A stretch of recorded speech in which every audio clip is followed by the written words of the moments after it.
padroeira de um povo a lutar, a gente mineira te quer exaltar, não só lá na serra. Amado irmão, amada irmã, saúde e paz.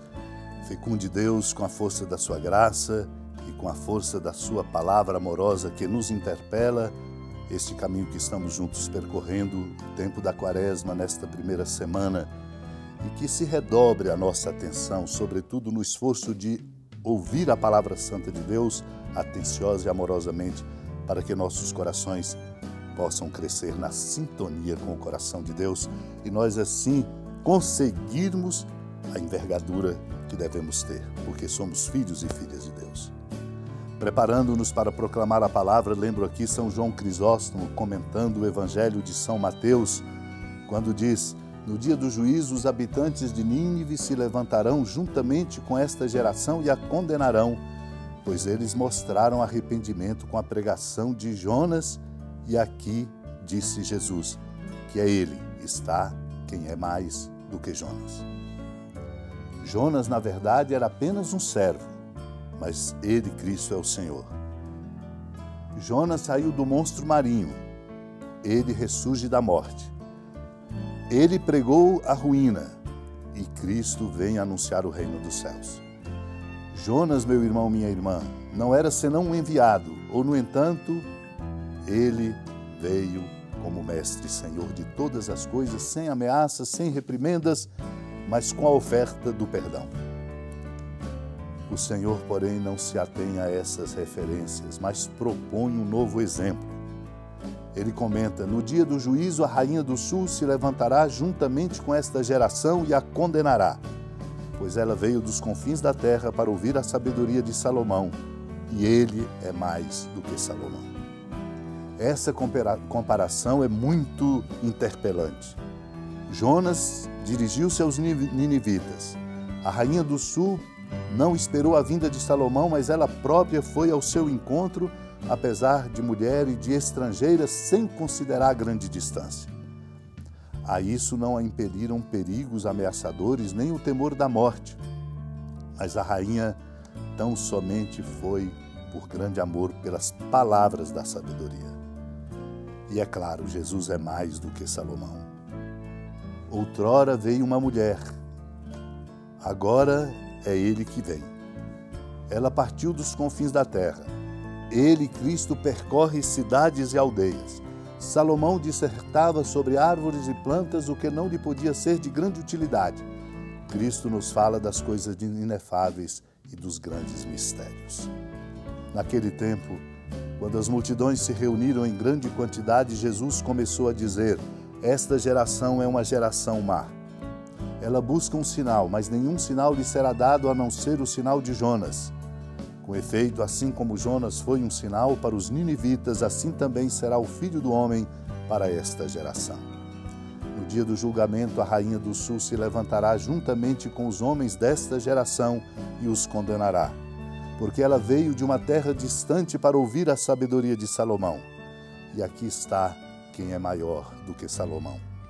No dia do julgamento, os ninivitas se levantarão juntamente com esta geração e a condenarão, porque eles se converteram quando ouviram a pregação de Jonas.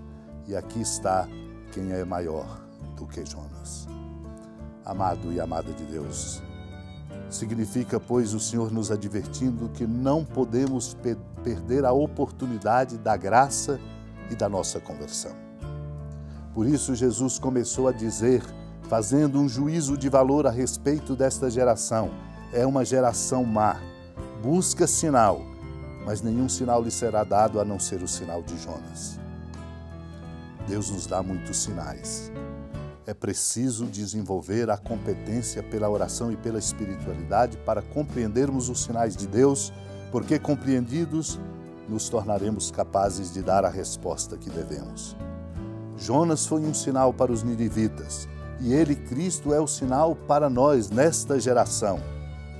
Por isso, se nós não nos tornarmos capazes de perceber a força da presença de Cristo, desobstruindo em nós aquilo que é obstruído em razão de interesses mesquinhez, de pecado, nós, como diz o Evangelho, no dia do julgamento seremos julgados e escutaremos da Rainha do Sul e de todos daquela geração nos condenando.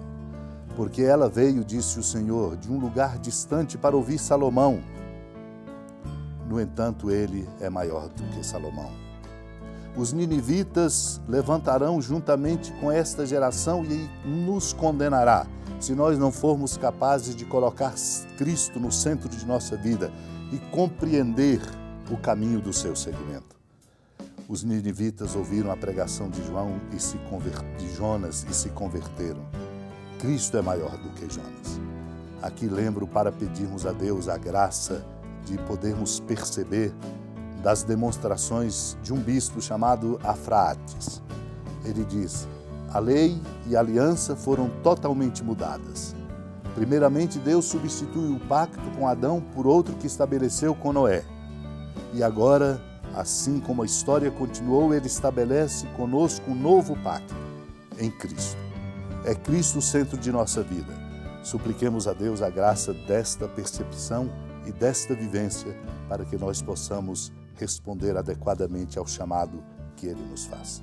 Supliquemos essa bênção pela intercessão da amada Mãe Maria, por ela nos deixando inspirar. Senhora da piedade, Mãe Virgem do Cristo Deus.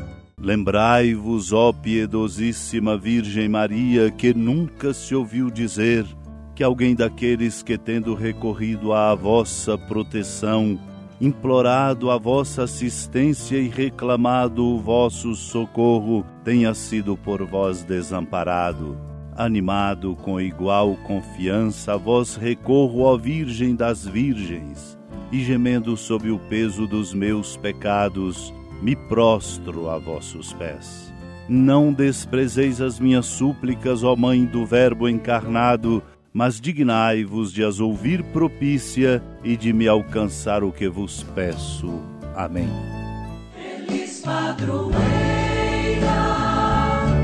de um povo a lutar, a gente mineira te quer exaltar,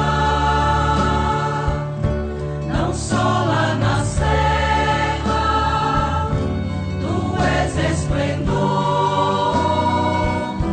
de toda esta terra, também és fulgor. Amado irmão, amada irmã, com alegria do Santuário Basílica da Padroeira do Estado de Minas Gerais, a Senhora da Piedade, que da sua casa de clemência e bondade nos acompanhe e nos abençoa do alto da serra, magnífica arquitetura divina. A bênção de Deus, amor misericordioso, Pai, Filho e Espírito Santo, desça sobre sua família, proteja sua casa, sustente sua vida, fecunde o caminho missionário de nossa igreja e nos encha de sabedoria e conosco permaneça para sempre.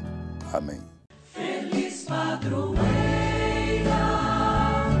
de um povo a lutar.